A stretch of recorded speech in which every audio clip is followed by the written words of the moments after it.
Hi, and welcome to our second podcast for Undubbed, where we are unscripted, uncensored, and undeniably data. Welcome back, Fee. Thanks, Sarah. It's great to be back. Very awesome. And so today we are talking about the joyful word that we all have in our dictionary, the most hated word probably in your work-life history, maybe redundancy. No? Let's see. It may not be the most hated word. It may be a really great word. So today we're going to go in and talk about a few topics. At some point in our career, we've all faced either redundancy ourselves, like I have, and I know you, Fee, you have as well, or we've definitely known someone who's been made redundant, that within our family, our peers, our colleagues. So let's get down and dirty and start talking about redundancy. Sounds great. Cannot wait.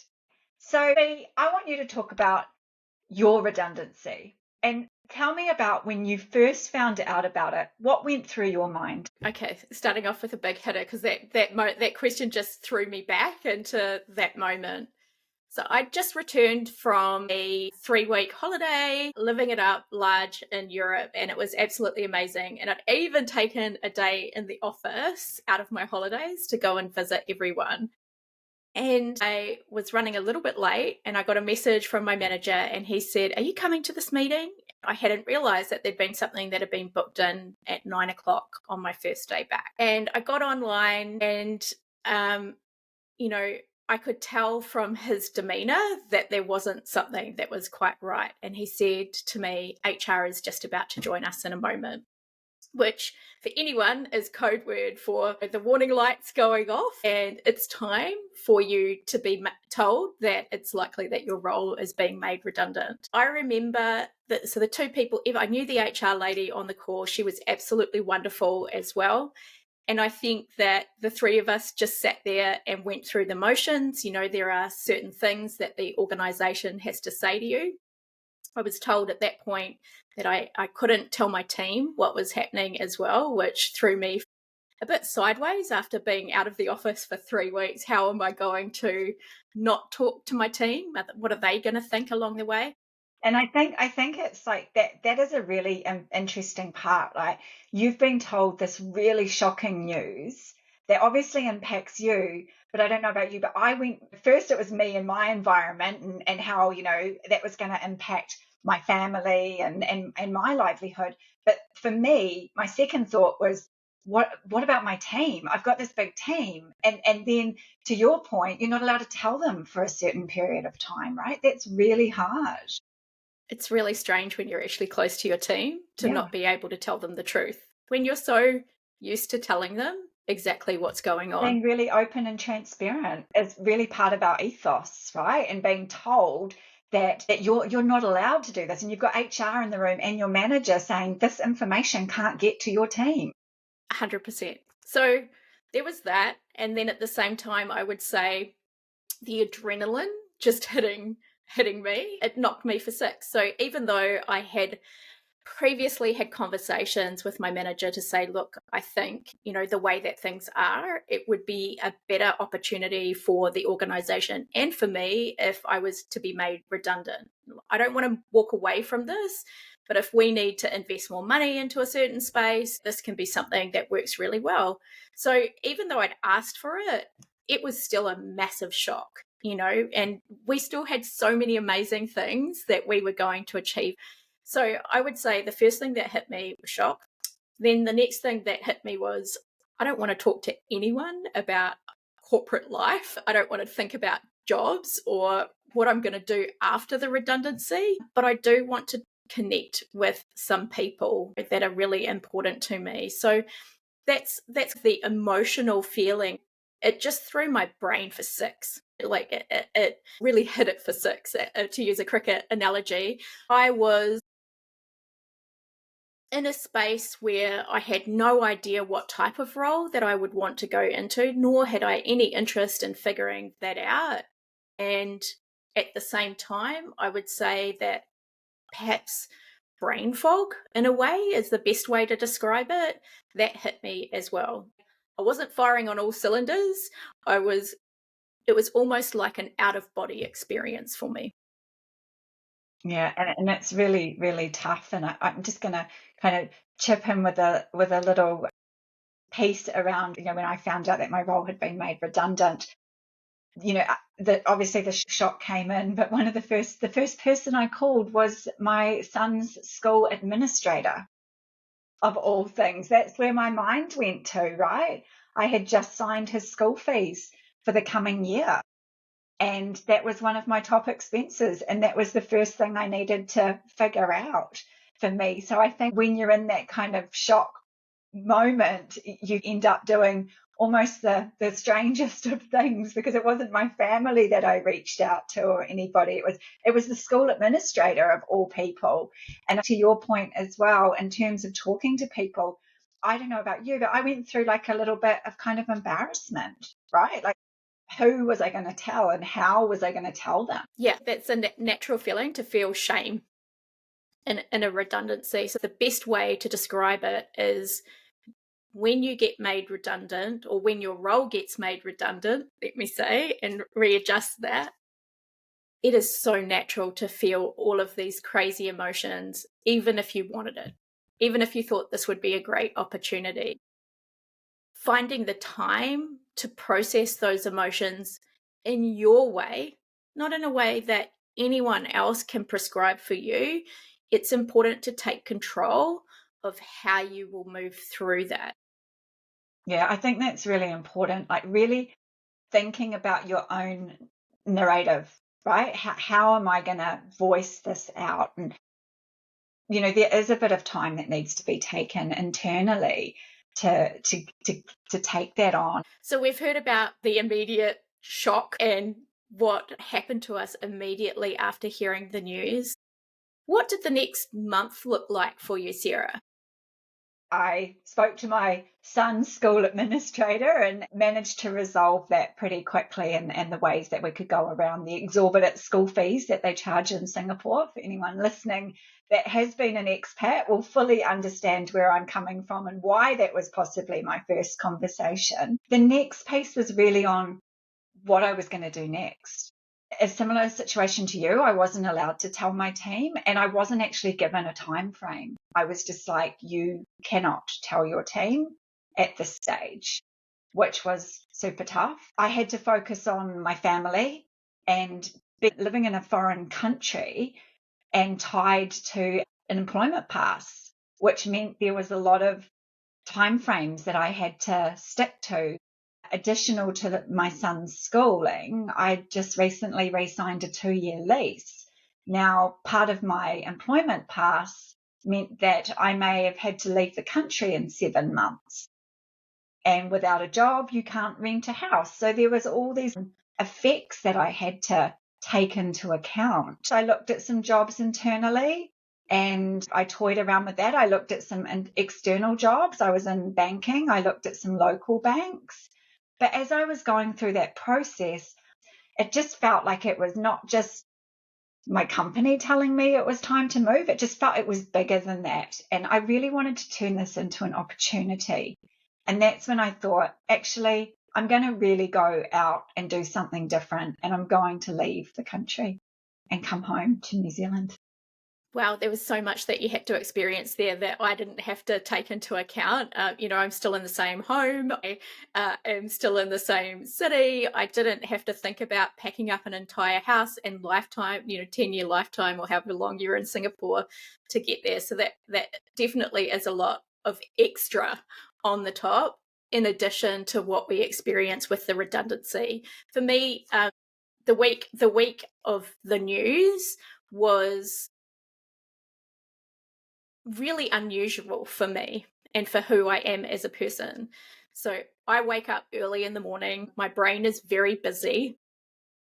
All of a sudden, I did not want to get out of bed. And that's a scary thing, having been through depression when I was in my early 20s.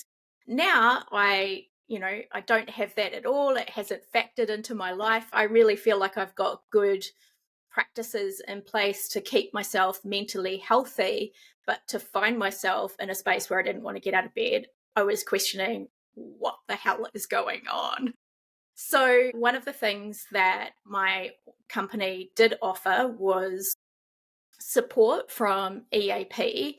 And it was really fortunate because sometimes those services can be really A bit hit and miss. a bit hit and miss, yeah, a bit hit and miss, and more miss than hit in my experience. Always good to give it a go though, if you need some support along the way. But the woman who I met with, she was trained as a psychologist, and she really helped to nurture me through, I would say, 1 to 2 months of fee not being fee and rediscovery of myself. And in fact, rediscovery of some of the things that I definitely pushed aside because I was working incredibly long hours in a very senior role. And to do that, means that sometimes you sacrifice parts of yourself. And so it's been a really fun journey for me to rediscover myself. What she taught me was something called seeds therapy. And, I felt that I could do certain things that were just taking small steps. And small steps is something that I really recommend in that rediscovery phase or that immediate phase after getting made redundant, to just show that you're doing a little bit of progress. SEEDS stands for social connection, exercise, education, diet, and sleep. Social connection, for instance, I really leveraged the great people in my network that I would call and have a chat to. And part of my network I wasn't allowed to chat to for, over a week while we were going through, the discussions around the role. And the consultation period is what they call it. So I didn't talk to people from work, but I reconnected with a lot of my network, and it was quite comforting in some places and not so comforting in others. Social connection, I would call you. You were the only person that I would remotely want to talk to anything related to work because you had been through this. I loved the coaching and ideas that you gave me through it. For education, I was going online, I looked at masterclass, I looked at lots of different things that could really help me understand how to be better. Exercise has always been one of the things that I deprioritize in life. So having to work on how do I, get up, go for a walk, get the blood pumping, do some weight training as well was really great. Diet, again, love food. Love food. I eat my emotions. So I had to be quite careful in that space. I, really chased after, 30 different fresh foods each week. And the last one, sleep. Working on it, still a work in progress? Yeah, it's a work in progress. I think that any middle-aged woman will understand that sleep is something that declines as we hit our mid to late 40s. And so it's something that's really important to me to make sure that I'm trying to do the best, things with, whether it's magnesium. The exercise does, of course, help, but, it's definitely still a work in progress. I will try and post up a blog at some point regarding seeds therapy because I really feel that for anyone going through a redundancy, having these small things, you don't have to do everything every day, just a little bit of focus on one or two things can really improve the lifestyle. And that social connection for me was a really important one because it made me feel like I wasn't alone. Yeah, and really interesting, right? I think for me as well, the more people you talk to, the more people that have been through some shape or form of this, or a loved one or a peer that has been through it, and they can share a lot of information and support and things that maybe you haven't thought of yourself. But I really like that the seeds therapy and the fact that you leaned on external as well. Your work was kind enough to give, the EAP as part of their process. I know that where I was allowed that as well, which was great. And I really leaned into that. So I would say, if it's available, tap into it. If the one that you've got's not working for you, there's ways that you can change that as well. So really love the seeds therapy. So social connection, love that. We spent a lot of time on calls and we do still today because look at us now. Exercise, Fiona and I have actually got a way in our working day where we integrate both of them, and we're like, hey, it's a sunny day here, it's a sunny day there. Let's have this conversation while we walk and talk. And that helps us to this day. Education, I think we're always throwing each other things even now, and, going out and researching is in our DNA probably. And then the diet, I love being home and eating all the good foods. I think that's great. And sleep. I'm a little bit better at sleeping, but not perfect. But yeah, love the seeds therapy. And were there any other things sort of after that initial period with the redundancy that you found challenging, perhaps, in moving on from the role that you'd invested so much into? Were there things that were the major challenges that you experienced? You invest so much time into your role, and when it's taken away from you in a form of redundancy, you feel a little bit of loss and grieving around the things that you'd set forward to achieve that were no longer going to happen. I think also for me, it was a lot around the care and consideration for the team that I was leaving behind and wasn't going to be able to support, whether that be in their day-to-day jobs or their ongoing careers. I have remained in contact with them all to this day. So the career focus, I still hope that I can kind of help them along with and inspire them in different ways today. Then I think you go through that process of, then it's like, okay, instead of winding up like we're so used to doing, we're now winding down. And we're having to close the door on so many things, which is really so different to what we do in our roles. Yeah, for me, this might sound cold, and it's definitely not how I am as a leader. It took me until just last month to be able to do videos for my team. They'd sent me videos as they did so many things to farewell me, which was just really heartwarming, but also overwhelming. Yeah, a really mark of how much you meant to them, right? Because that kind of stuff it doesn't have to happen, but it did. That's lovely. Yeah, and so they'd sent me cards with beautiful messages. They'd sent me these videos with really touching reflections of not only how I'd helped them in the role when they were in my team, but even many years beforehand. And it makes me teary thinking about it. It really demonstrates how much these things meant to me, but also why I felt so overwhelmed with how do I respond to that? And how do I respond to it in a way that they understand how much they mean to me? That's lovely. And I love the way that you've taken the time to, almost say, I can't respond just now, but it's in my program to go back and respond when I feel that I'm in the space that I can give it everything. And I think that's just true testament to the kind of leader that you are, Fee. Well, I really hope that I'm going to get to work with them again, so look out, my old company. You're on notice, look after them. I love it.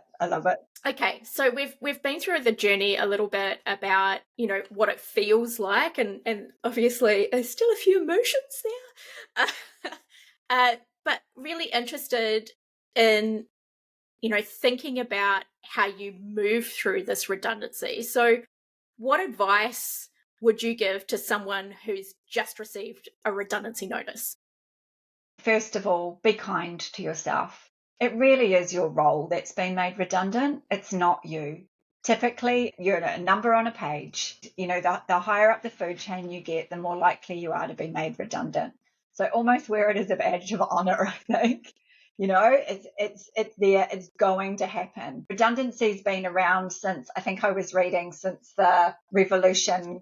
What age is it?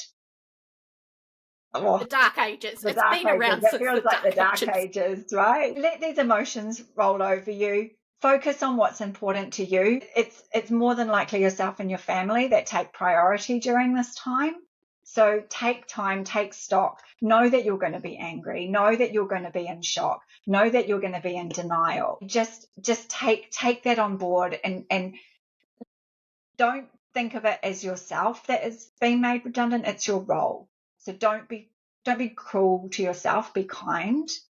Then, as Fee mentioned, as you feel comfortable, move through the stages. And I feel as well, a lot of it is around talking to people. Fee mentioned as part of SEEDS therapy, a social connection. Talk to the people that you can around redundancy. Remove the shameful stigma that you may have circulating in your head. You'll find that more people than we realise have been made redundant and have great tips to share, like we are today. So I think it's really important just to give yourself a lot of time and to really talk to the right people. You will feel like you're running on empty for a while, because all of a sudden your career, everything was just going along, and now it's all in chaos. I know at one point I remember talking to my EAP therapist saying that, I felt like my feet were on the ground, but everything else was just a tornado moving around me. And I didn't really know if I jumped where I was going to end up. And I think that's okay. I think that the scariest thing for me is I had a timeline. There was definitive times in my calendar that I had to have a new job in Singapore, or start thinking about shipping an entire home full of everything back to New Zealand. A really big part was just seeing the good for it. So going, okay, this is a really horrible thing that's happened, but it doesn't have to have a horrible outcome. It can have something awesome instead.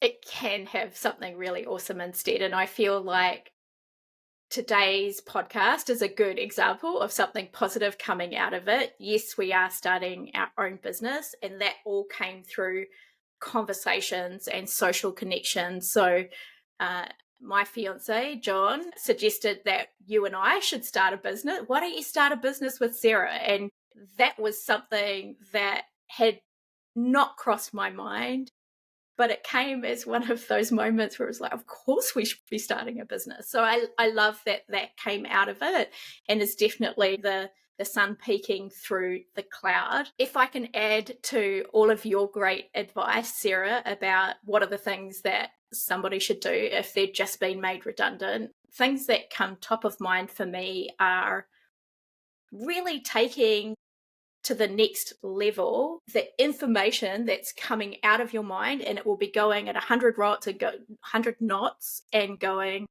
around in circles. Get it out on paper.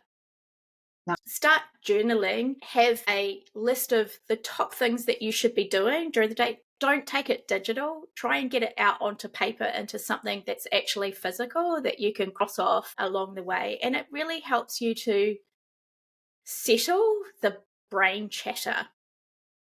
My advice is get things out onto paper. I really like that. I think as well, like particularly when you first wake up in the morning or you're going to bed at night and your brain's just full of everything. It's like, what am I going to do? How am I going to get the cat back to New Zealand? Like I was having all these random thoughts, right? But actually writing it down just feels like, okay, it's there. It's documented. I can look at that tomorrow, or I know it's there. 100%. And it also helped me to prioritize which SEEDS aspects I was going to work on that day, for instance, and give me some focus, because I really felt like I wasn't getting anywhere. I felt very much like I was in this washing machine being tossed around, and there was so much going on. So getting things out into paper really helped me. Doing the coaching really helped me. Now, the coaching for me, the areas that were important were, how do I readjust to this new life for me, and get through that? So she helped me to understand that perhaps not getting out of bed sometimes and rotting in there and and looking at Netflix and binging, that's okay. That's not okay for me normally. So that was an adjustment for me. But to have somebody that was just in my camp and saying, it's okay to be doing that for now, And it really did help, because eventually it was like, I can't think of anything worse than sitting in bed all day. I need to be up and about and getting shit done. Yeah. And I think that's where it comes back to that whole being kind to yourself. Mm, Like if you have a pajama day because it feels too overwhelming and you've got this list and you just don't want to deal with it, then do it. right, spot on. Then I think reaching out to people that you either know, who you admire and have helped you through your career, or even to people that you've seen out and about in the data community who might be able to help you with your roles or your search for roles. Really great to start working on that network. And don't be afraid. Chances are they've already been through a redundancy themselves, and they will have stories that can help you to actually get further through this redundancy and to have even better opportunities coming out the other side. So really leveraging the power of people who you are connected to, or even maybe people who your connections are connected to as well. LinkedIn is definitely your friend. Some people do the announcements, I've been made redundant, I'm looking for work. I did that initially, and then I took it down, obviously, when we knew that we were doing the business together. But I would say it's easy to feel shame at that point as well. And if we just take a step back from that shame for a moment and think about it, what on earth? What on earth do we have to feel ashamed for if a company's not doing well financially and needs to, look at a balance sheet and make some cuts along the way? There's nothing there that's there to be for you to feel that way at all. Just close the door on shame. Acknowledge it. I can see you, but that is not how I need to feel about what has happened. Yeah, and I love the way you brought up LinkedIn, because I think it's our friend and our enemy sometimes, and I think we overthink that. And when I got back to New Zealand, I was like, am I going to put this announcement up? How do I feel about it? And I think one day I was just like, yep, I'm going to do it. I wrote it out. I put up my open for work frame on my LinkedIn and kind of went all out. And that was prior to you and I kind of forming what we're doing going forward, but the reach out was just overwhelming, right? The people and the concern and the coffees just came flowing, and everyone back here in New Zealand and abroad as well really wanted to connect, and that helped me. It can be a little bit like scary, and as you said, it can feel shameful, but it shouldn't, right? It's like, here I am, I'm still the same person, I've still got everything that I brought to every other role that I've got, and I'm ready to go forward and make a change. When you feel that it's right to go out and bring it up head on and just wear it loud and proud is how I ended up doing this. And I'm excited to be doing the next part of our journey loud and proud as well. So on the flip side of people, whose roles have been made redundant, feeling shame, what do you see when people post about their redundancies? What's your immediate reaction? My heart goes out to them, because it's definitely not an easy road, right? When you're made redundant, there's a lot going on, the whirlwind and everything. So my heart really goes out for the people that have been made redundant. Obviously, it's not so obvious if they're happy about it, if they wanted it, if they're devastated, where they feel they are in their career, whether they're even financially able to make a change, or whether they're just going to be grinding to get the next role because they have to feed their family. For me, it's a lot of empathy and just reaching out to people that have, and just asking personally where I can help them, or if I can give any advice on where they feel they are in their emotional journey of being made redundant. Yeah, what I'm hearing is you feel compassion for people who are going through this situation, and your instinct is, how do I help? Yes, very much so. What are some of the things that you have done to help people who are going through a redundancy? Yeah, so for me, it's talking about the way in which the redundancy process rolls out, and what I would have done myself to be better prepared going forward. And whether that's, the difficult conversations with the company itself, the conversations with my peers or my teammates, conversations with my family, with my friends. It's really just around helping them through potentially where they're stuck at, and where I can tell them potentially where I went wrong, or what I would have liked to have been better prepared for when I was going in it, and just sharing a little bit of knowledge there on things that I thought I was successful doing throughout my redundancy, and maybe where that will fit with them as well. Yeah, I've had an opportunity in the last couple of weeks to connect with two people who had been made redundant here in Sydney. They'd been made redundant, had worked for 17 years at this organisation, both of them, which is a real chunk of change in somebody's career. And to have that news that their role was being made redundant was frightening. And I didn't know either of these two individuals directly. Indirectly, we were one of them I was an acquaintance with on a WhatsApp group. We'd realised that we lived in a similar kind of region of Sydney, and he was really brave and reached out to me, and we went and had a coffee. Top tip, if anyone's been made redundant and you're not the one whose role's been made redundant, please be the one that buys them the coffee and just take the pain away. It's just something small, but a really nice gesture.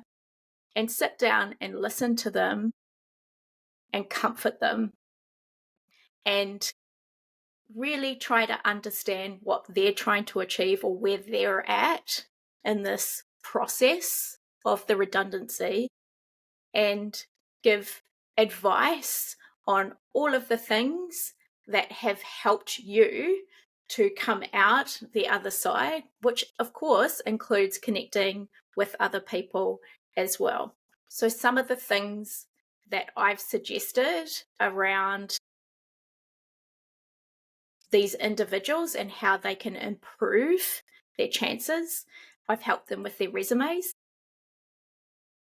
given them some really tough feedback. And I know, that can be really confronting, especially when you're going through the emotions of the redundancy and then someone's saying to you, you're not going to get to the top of the pile with this. We need to be, creating more active words in here than passive words so that people really get excited by it. We can't have fluffy terms. We're data people, we want hard numbers. Things like this that can really help people to get shortlisted along the way are really great tips, but they can also be quite confronting for the individuals. So coming at it with compassion.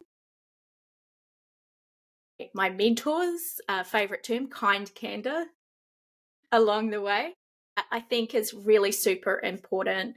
One of the other things that I always recommend to someone who is going through that redundancy process is negotiating. And I know that you're super good, Sarah, at negotiating your way through this. For me, I can't talk directly about what I negotiated through my redundancy because I've signed paperwork behind it. But what I advise other people to look at is, do you need certifications? They can pay for certifications. Is there a bonus that you have? Can you find a way to get your bonus prorated and paid out? Are there shares involved and options? What else can you do that increases the value? Oftentimes, the departments that are calculating your redundancy get it wrong as well. So please make sure that you're getting everything you're entitled to. For instance, in Australia, if you're over 45, you get an extra week of redundancy pay that's included. So making sure that you're up to speed with everything that you could possibly get. You might ask for your sick leave to be paid out. Now, companies don't have to do all of these things, but by creating a list of things that are important to you and being well prepared, you can often get more than what they originally offered. Yeah, I really like that. And negotiation there is the key. Like Fee said, we all sign documents around this on what we can talk about, but I really like some of your top tips there around negotiating and looking for your own country and company, what their policies are is really important. And sometimes thinking outside of the box as well, right? Like just because typically you wouldn't know if they've done different things before, but really internalize your own situation and take that back to your managers and your HR department and see if there's other things in exceptional circumstances that you may be able to get on offer as part of your package. 100%. And I know that there's some really great coaches out there as well. So aside from EAP or the outplacement programs that some companies actually organize, there's companies who offer specific coaching about getting through a redundancy process and actually elevating yourself and finding a better role on the other side. We know a few people who are actually doing this. We've got Eva Murray, who's based out of the UK. We've got Josh Geller, who's based out of Australia. What I really love is when they go the extra mile and try to also connect you with a new company along the way, which is also something that I try to do is, I know that there's jobs going in this area that I think that you'd be a really great fit for, and doing an introduction to it. I would highly recommend investing in yourself and going and finding a coach. You're paying for their services and therefore you're expecting certain things back, and helping you to plan your way through this. And think of it like an individual cheerleader who's just there cheering you on along the way, but also guiding you through this process. And you'll be investing, as I say, in yourself. That could be something that you try and negotiate with your organization. Yeah, I really like that. And I think as well, beyond the negotiation, having that kind of roadmap when you can be feeling quite lost. If your role may be, you may end up on gardening leave where you're all of a sudden gone from, a big role, big hours to nothing. It's almost like you need a project, right? Enlisting in a coach or leveraging into the outplacement companies if that's what your organization has given you, are really great places to start. And some areas that I started in was really around, the typical, so getting my resume, CV up to scratch, looking at the roles, whether it be on LinkedIn or Seek or any of the kind of places available, then really refining my LinkedIn. I learned how important that was, understanding what my purpose was. With this opportunity, what was I going to do differently? How did I want to reframe where I was going to go next? And just going through all this and running it almost like a mini project for yourself on your own personal development. If you are going to find a new role and that's your journey, then looking at interviews. How do you interview? You may not have been interviewing for 10 years and things have changed. And how can you better do that with coaching? Now you can almost do like mock interviews, and a lot of them are online, which is a lot different to maybe what we've historically done. So a lot of changes in technology and process and things to take on board. And when you feel like the fog is lifted, to really have this as a focal point. I'm going to kick ass with my LinkedIn. It's going to look amazing and my resume is going to be awesome, and leaning into people like coaches and outplacement and networking. That's really important, to have that social connection with people within your industry, because I think just about every role I've ever had has been through someone that I've known really well, and they've known, the company that I've been going to, and being able to suggest, hey, this is a really great fit for you. Go Yes. through the process. And some of those roles I don't think I would have found any other way. So really lean into your network. What you're touching on there is making sure that you've got a good values fit for the organization that you're potentially going into next. And a really great way to figure out that values fit is to know someone who knows that company really well, or to know someone who actually works there. And the great thing is, if someone actually works there, they can often do a referral through. They might make a little bit of money out of it. And also it might get you to the top of the pile. Finding the right company that sits well with you, perhaps it's a company that invests in building your skills up, and you really want to make sure that you're continuing to learn along the way, elevate yourself. That's difficult to find a company like that offers that option for you to spend a little bit of your work time working on elevating your skills. So really important, connect a lot with people, be open with them, be vulnerable, let them know what you're really looking for. If it's something like, I have a lot that's going on in my personal life, so I need a role that's going to be less involved and good work-life balance, people will look for those organizations and perhaps avoid sending you to organizations where they know that you're going to be spending a lot of time in. So one of the things that I learned, which is a very new thing in today's industry, every CV resume is now expected to be almost tailored to the job in which you're applying for, because there are now HR bots that are collecting the information before it goes forward. So those lists of candidates per role right now are huge. Yeah, bots can be great, HR can be great at times, but I also feel, as somebody who's spent a lot of time recruiting and building great teams with great culture, that it's important for leaders to ensure that they're across all of the resumes that are coming through. Now, that might take you some time, but I can guarantee you won't miss some little nuggets of gold as well. As leaders, if you've got open roles, post it out on LinkedIn, or they might be coming up. I might have some roles coming up. If anyone's interested, reach out, so that you're starting to build up a list of people who might be a great fit for your organization and your team and your ways of working as well. Yeah. Because it's really about, it's just like dating. It's finding the right match, Perhaps we need to create an app which is swipe right, swipe left on employees as well. A little bit different from LinkedIn. Maybe that's Dub 2.0, Sarah. Yeah, maybe. There we go. New business ideas come out of this. Absolutely. One thing that I'm really interested in is, what did you find most helpful that people did when they reached out to you, when you'd found out that your role was being made redundant? So for me, it was two things. It was just them sharing that, hey, they'd been through it before, or they knew someone that had been through it, and it's not the end of the world. And those kind of piece, just, I guess, just comfort in knowing that you're not alone, and it's not because of you, and these kind of things that can be the voices in your head.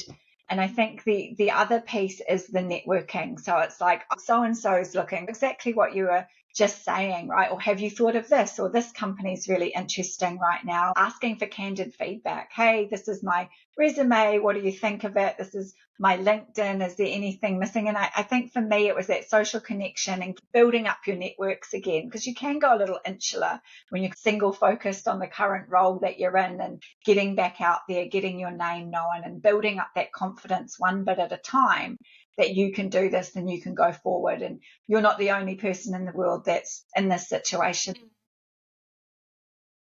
I'm going to start at home and just focus on that a little bit before I go out and into my network. So when I found out that my role was made redundant, immediately John said, it's going to be okay. We'll get through this. Yeah. Which was great, but I was in that real washing machine of emotions going through. Over the course of the next few weeks, we had some really good discussions, because he has a really different way of looking at redundancies than what I do. I feel that redundancies and the package, we haven't even spoken about packages really, but the redundancy package that you get is a really good lift up in your life. You don't often get it. And so you can become more financially independent by leveraging that money, banking it, and then finding something else and keeping the money flowing through. Because there's not very many times in your life where you're effectively paid to do nothing. To leave a company. Yes, right. Yes. And John, on the other hand, has a very different opinion on this. He believes that money is for you to rediscover yourself and to have time to work through that, grow, and then move into something. So he doesn't view it as a path to financial independence. He views it as a way to invest in yourself. It's been a real journey for me to come to his path and to think about, well, what does that mean for me and us as a family, and also you and I, in terms of investing in the business that we're bootstrapping, and what does that mean along the way. It was really important for me to have that conversation because I felt like I was letting the team down. Yeah, that's really interesting, right? That all of a sudden you're not, your mind went straight to, okay, there's that money and that's over there, but now I've got to have this regular income again. Like, where's that coming from? And I'm not valuable anymore. I'm maybe over exaggerating it there, but an element of my value is gone because on every month I'm not getting that income anymore. And I think Right. it's really nice how John took a different approach to, actually, you have got that money. Let's you leverage it to invest in yourself. And I love Yes. that. And so it's paid the bills and it's kept everything going. And I have had no income since my redundancy. I've been really focused on building the platform and the organization. So having his sponsorship on that was really important to me. And then when I look outside at what other people did to support me through it, it was really heartwarming when I would hear things like, "I'm really sorry this has happened to you." It meant a lot because people would say it who I'd worked with in my career, and clearly they thought that I had value to offer. And so it was putting a few chips in the old emotional bank account, and that was really helpful. People asking, "What can I do to help you?" was really important too. People asking me, "How do you feel if I send you job links?" Actually asking for permission to send that through rather than just bombarding Overwhelming you with me. job links. Yeah, it was really lovely. The thing that I take away from that is, as somebody who's not going through this process, when somebody comes to you that is moving through their redundancy, ask them, "How can I help you? What do you need from me? What can I do to help this to be easier for you?" Yeah. And I really like that, because some people can think that they're doing the right thing when really they could be just overwhelming you, right? Yes. And I remember an example where I had about 3 to 5 friends that were like just overwhelming me, and all around the globe. So I'd wake up to like all these links on roles, and I'd just be like, I don't even want to open it because my head's not in that space just yet. I'm Mm-hmm. trying to do 10 other things today. I'm not looking at that space. And I think for me, just touching back on having the redundancy package, it really allowed me that space to move home, which I saw as a big opportunity in the end, because how often do you get paid to kind of relocate yourself? Right. On the flip side, talking about where things didn't go so well with other people in my redundancy process, and I'm sorry to out my mother here, but every call that I would be on, she would be asking me, "Have you been for any job interviews?" "No, mum.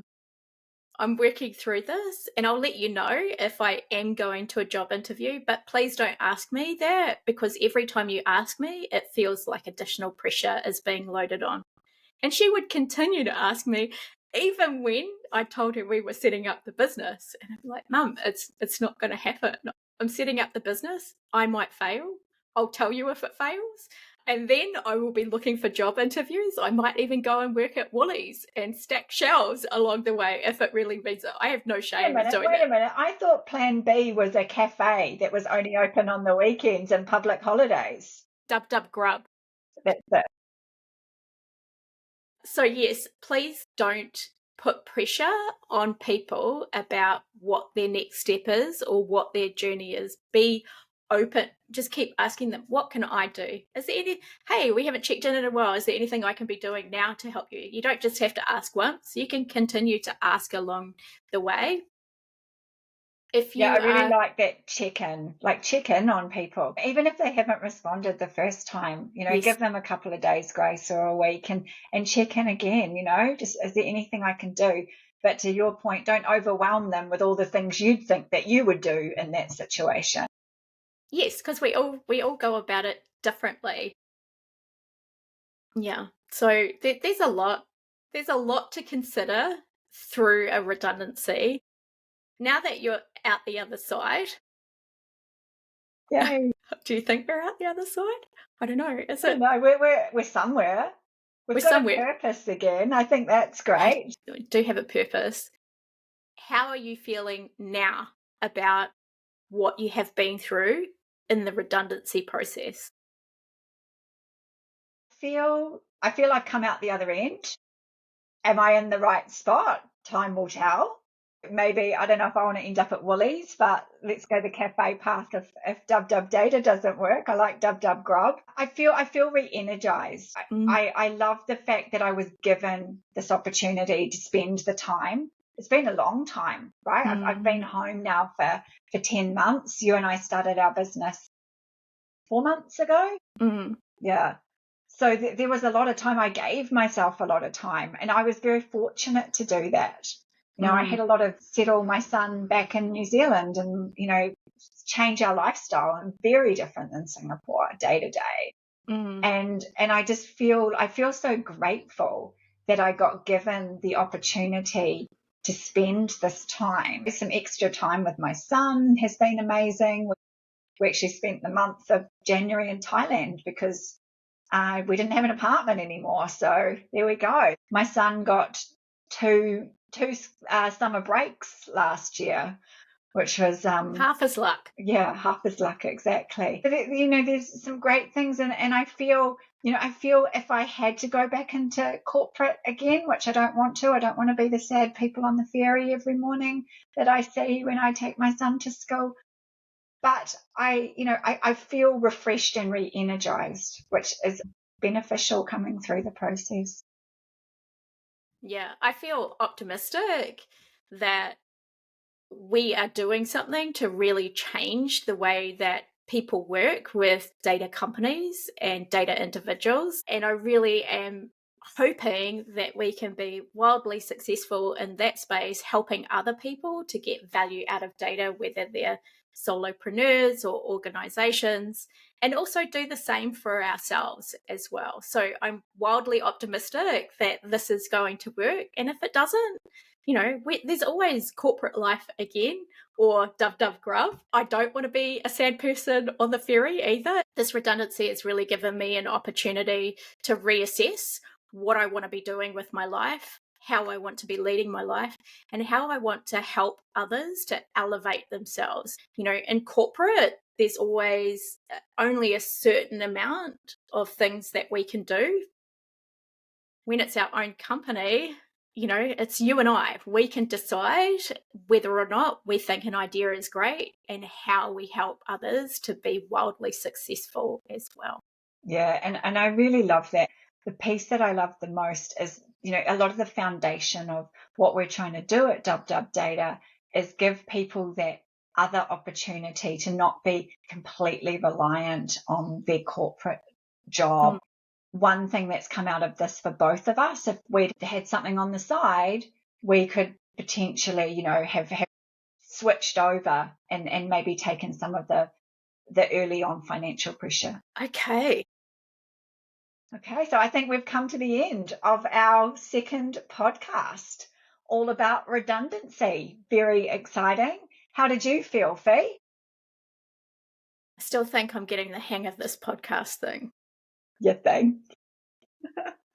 Yeah, we're getting there. We're hoping we're a lot better than our last one, and we're only going to get better. We're excited to get this out there, and I hope it's helped you all. Like, I really leaned into Fee talking through seeds. I'm going to get her to remind me what each of the stages were, but I love the social connection aspect. Let's see if I can remember it actually. The education. Mm-hmm.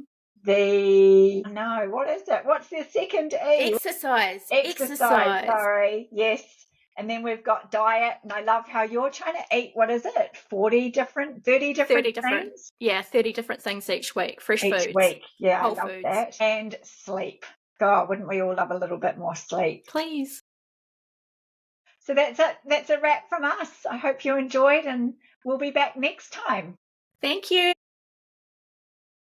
Bye.